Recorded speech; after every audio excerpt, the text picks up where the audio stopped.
সবাইকে অসংখ্য ধন্যবাদ। আপনারা যে যেখান থেকে এসেছেন সবাইকে আজকে হিরো আলম আপনাদের ভালোবাসার কারণে আজকে এতটা আসতে পেরেছি। মূলত যে কারণে আজকে আপনাদের সবাইকে ডাকা, আমি গতকাল আমাকে বিভিন্ন সাংবাদিক ফোন দিতেছে যে ভাই আপনার নামে কোর্টে নাকি একটা মামলা হয়েছে, আমি সঠিক জানি না। তো আমি আজকে সকালে মনে করেন কোর্টে যাই, আমি মামলার একটা নথি ওঠাইলাম যে কি আমার নামে নারী শিশু একটা মামলা করেছে। মামলাটা নারী শিশু এবং ধর্ষণ মামলা করেছে, আপনারা সবাই দেখেছেন। তা আমার প্রশ্ন, যে ব্যক্তিটা আপনারা মামলা করেছে সেই ব্যক্তির কিছু কল রেকর্ড আপনারা সাংবাদিক ভাইরা সবাই নিয়ে যাবেন। তিনি কয়েকদিন আগে আপনাদের সামনে বলছে হিরো আলমের সাথে তার ভালো বন্ধুত্ব, তার মেয়ের সাথে ভালো বন্ধুত্ব, তাই সেই অনুযায়ী কিন্তু সে আমাদের বাসায় ছিল। তো আমার বাবা যখন অসুস্থ হয় সে 2 মাস সে 32 দিন সে ঢাকায় আমার বাবার সেবা করে এবং 2 মাস সে আমাদের বাসায় সে ভাড়া ছিল। ভাড়া থাকাকালীন আমার বাবার সাথে তার একটা ভালো সম্পর্ক, মেয়ের সাথে সম্পর্ক হয়, সেই অনুযায়ী সে আমাকে হসপিটাল ছিল। এখন তিনি যে আপনি বলেছে আমি তাকে ধর্ষণ করেছি, কয়েকদিন আগে মনে করেন বলেছিল সাংবাদিক সম্মেলনে, তাকে জিজ্ঞেস করেছিল যে আপনি হিরো আলমকে বিয়ে করেছেন কি না, করতে হ্যাঁ বিয়ে করেছি। তা বলছিল আপনি কাবিলনামা দেখান, সে কিন্তু কাবিলনামা দেখাতে পারেনি। করতে আপনি দেলমর করতো কথা 101 টাকা, তো 101 টাকা সেটাও কিন্তু বলাতে পারেনি।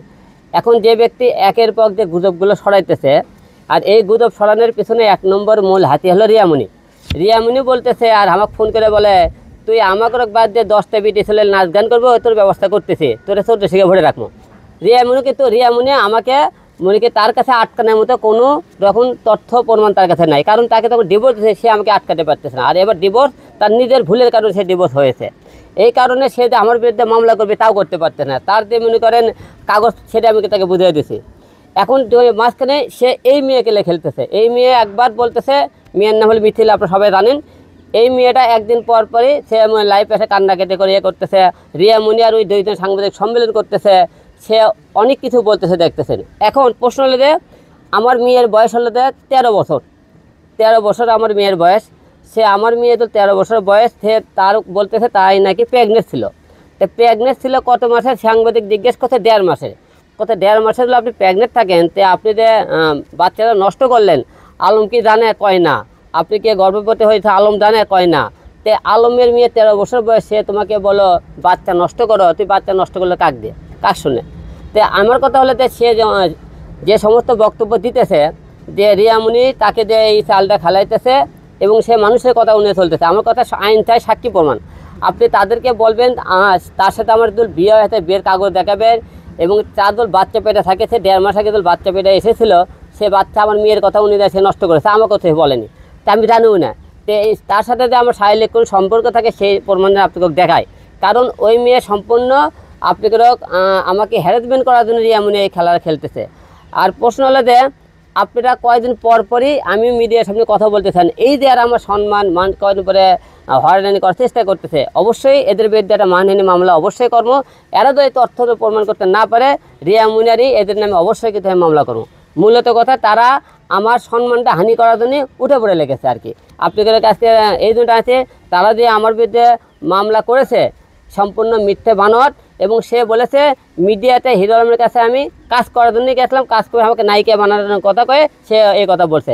আপনি ভালো করে খবর নেবেন, ওই মিডিয়ার কোনো ব্যক্তি না, তার মনে করেন স্বামী আছে, তার স্বামীর নাম হলো চমন, 2টা ছেলে সন্তান আছে ওই মেয়েটা, যে মেয়ে আমার সাথে বিয়ের কথা বলতেছে। এবং তাদের সেই মেয়ের স্বামীর সাথে মান অভিমান চলাকালীন তার সাথে পরিচয় হওয়ার পরে জাহিদ নামে একটা ছেলের সাথে তার এরা পরকীয়া স্বামী ধরার পরে সেই জায়গার থেকে সে মনে সম্পর্ক হওয়ার পরে আমার মেয়ের সাথে তাদের সম্পর্ক হয়। আমার পরে ঢাকা শহরে থাকার জায়গা হয় না, তখন আমার মেয়ের সাথে আমার বাবা ভালোবেসে আমাদের বাসায় তাকে 2 মাস রাখে। 2 মাস রাখার পরে এখান থেকে তার জামাই আবার চাপ দিলে সে এখান থেকে ঢাকায় আবার চলে যায়, বাসা ভাড়া নেয়, সেখানে নিয়ে যাওয়ার পর মনে করেন আমার বাবাকে সেই সেবা করে। এখন যে আমার মেয়ের নামে যে মামলাটা করলো 13 বছর বয়স, ভাইকে সবাইকে বলবো যে আমার মেয়েদের এই 13 বছর বয়সে মেয়ের নামে মামলা করলো এবং আমার মেয়ে তার 1.5 মাসের সন্তান, আমার মেয়ের কথা শুনে সেই সন্তান কেন নষ্ট করবে? এই সমস্ত এবং আমার যে সমস্ত লোকজন আছে, ছেলে মেয়ে এবং আমার বোনকে, তার বউকে, সবাইকে আসামি করেছে। আমার কথা তুমি হলে যে এখানে এতগুলো লোক আসামি করলো, এরা কি কোনো টাকা ছিল? তুমি বিয়ের কথা বলে তোমার বিয়ের কোনো সাক্ষী প্রমাণ আছে? তাহলে কেন তারা আমার এই সম্মান হানি করতেছে? আর সম্পূর্ণ একটা শ্রেণীর লোক আগে থেকে হিরো আলম হ্যারাসমেন্ট করার চেষ্টা করতেছে অনেকভাবে, কিন্তু অনেক টাইমে তারা পারতেছে না। না পারার কারণে তারা করতেছে কি, এই রিয়ামণি কালকে দেখবেন মনে করে লাখ লাখ টাকা, আজকে দেখবেন কালকে দেখবেন অনেক টাকা দেখাইতেছে আপনাকে। এই টাকাগুলো সম্পূর্ণ ফেসবুকে ইউটিউবে আমার এতদিন যে ফেসবুক ছিল তার কাছে আমি নিজে ফেসবুক না করে তার নামে যে ফেসবুকগুলো করছে সেই টাকাগুলো তোলা থেকে বাইরে গাড়ি দেখায়। এবং সে বলে ঢাকা শহরে নাকি 6 তলা বাড়ি আছে, সম্পূর্ণ মিথ্যা কথা বলে। ঢাকা শহরে বাড়ি দেখে আর 2 বোন বাড়ি ডান্স করে এবং মনে করছে আমার বাবা বিজনেস করে। ওর বাবা 2টা গরু কিনেছে, 2 বোন সে গরু চড়ায় বাইট বসতে, আর কয় হলে যে বিজনেস করে। সে এই দেশ মানুষের একটা বাকওয়াস কথাবার্তা বলতেছে, আমার নাকি সম্মানহানি করার চেষ্টা করতেছে। অবশ্যই এটার জন্য তাদের বিরুদ্ধে অবশ্যই আমি আগামীকাল ঢাকায় যাব, ঢাকায় গেলে তাদের বিরুদ্ধে ব্যবস্থা নেব। আর এই যে মিটিল একটা বিষয় আপনি কি ভাবেন, এই যে 15 লক্ষ টাকা অবৈধভাবে আপনি বলতেছেন তাকে হচ্ছে ছোট পর্দায় নায়িকা বানানোর কথা বলে 15 লক্ষ টাকা ধার নিয়েছেন, এটা কতটুকু সত্য? আসলে ওই তো মিডিয়ার লোকই না, তাকে 15 লাখ টাকা সে তো মনে করেন বাসা ভাড়া দিবে পারে না। ঢাকা শহরে তখন বাসা নাই, তখন তো টাকার অবশ্যই আমার বাসায় আসে ভাড়া থাকছে, সে 15 লাখ টাকা সে পাবে কোথা থেকে? 15 লাখ টাকা দেখলে তো সে দিতে পারবে। আর 15 লাখ টাকা যে আপনাকে মিডিয়ার সামনে বলতেছি, 15 লাখ টাকা আমি তো নিয়ে থাকি, এগুলো সাক্ষী প্রমাণ দেখাতে পারে তাহলে অবশ্যই 15 লাখ টাকা আমি দিয়ে দেবো। সে সাক্ষী প্রমাণ দিতে পারলে যে কোনো জিনিসই যদি মনে করেন বিয়ের কথা বলতে পারে, সে বিয়ের কাগজপত্র যদি দেখাতে পারে তাকে আমি বউ হিসেবে গ্রহণ করে নেবো। সে তো মনে করেন যে সমস্ত কথাবার্তা বলতেছে সে যদি প্রমাণ দিতে পারে আমি আপনাদের মধ্যে কথা বলতেছি, আমি সব কথা আপনাকে আইন আদালতে যে শাস্তি হবে মাথা পেতে নেবো। আদল এই সমস্ত কথা সে প্রমাণিত না করতে পারে তাহলে কিন্তু তাদেরকে কিন্তু শাস্তি হতে হবে। ওরা মনে করে ধর্ষণ মামলা তো সোজা না, এখন ধর্ষণ মামলা সরকার নিয়ম করছে, কেউ তো মুখে ধর্ষণ করে ছেলেটা যত অপরাধী মেয়েরও তো এতটা অপরাধী। এখন সময় 2 জনের মনে করে খালি মামলা করলে না, মামলা তো অনেকে ধারা জানেন না। আলম ভাই, তাহলে আপনার নামে যে মামলা হলো, আপনার পরিবারের সদস্যদেরকেও আসামি করা হয়েছে, এখন এই মামলা তো তদন্ত দিয়েছে পিবিআই কে, তো আপনি কি নিজেকে তার মানে সম্পূর্ণরূপে নির্দোষ দাবি করছেন? অবশ্যই আইনের উপর আমার আস্থা আছে, আদালতের উপর আস্থা আছে। আমার পরিবারের উপরে তারা মনে করেন যে কথাগুলো বলেছে, পিপিআই অবশ্যই আমাদের এটা সম্পন্ন হলে দেয় সুষ্ঠু তদন্ত দান করে। আরেকটি বিষয় জানার আছে, মানে কিছু মানুষ অনেকেই আপনাকে বলছে যে তাদের অভিযোগ ফেসবুকে লেখালেখি করছে যে আপনি এমপি হওয়ার স্বপ্ন দেখে এর আগে আওয়ামী লীগের একটি অঙ্গ সংগঠনেও যোগদান করেছিলেন, পরে সেটিতে আপনি অগ্রসর হননি, এখন আবার গতকালকে আপনি আমাদের যে বিএনপির যিনি চেয়ারপারসন তার দেশে আসাকে কেন্দ্র তাকেও শুভকামনা জানিয়েছেন। আপনি কি দল পাল্টাচ্ছেন কিনা, নাকি যখন যে দেশ তখন সে বেশ আপনি ধরছেন? একটু যদি ক্লিয়ার করতেন বিষয়। আসলে হিরো আলম শুরু থেকে কোনো রাজনৈতিক দলের সাথে যুক্ত ছিল না।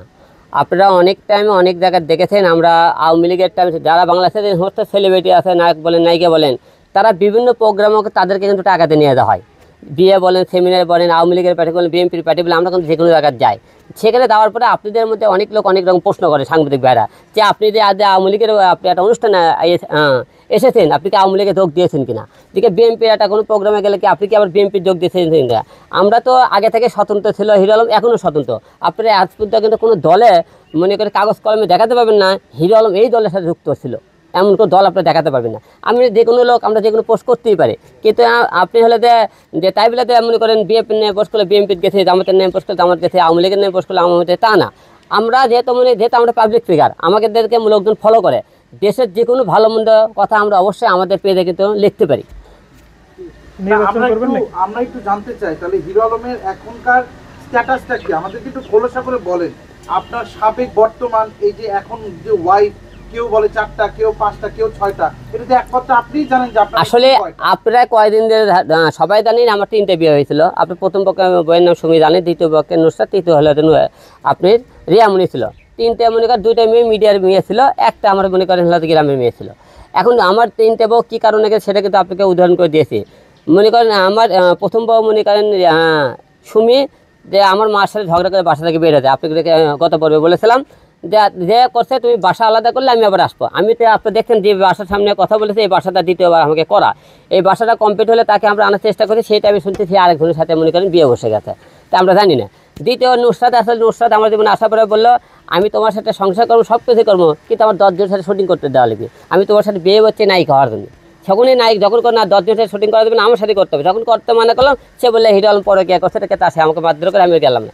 রিয়ামণি ঠিক একই কথা, যে বললে কি 10 দিন শুটিং করে আপনি দেখেন, ওরে বললাম তুমি সংসার করবা আমার সাথে শুটিং আর করে ওর কথা না, আমি সবাই হলে দেয়। সে মনে করে আমার কথা শোনে না।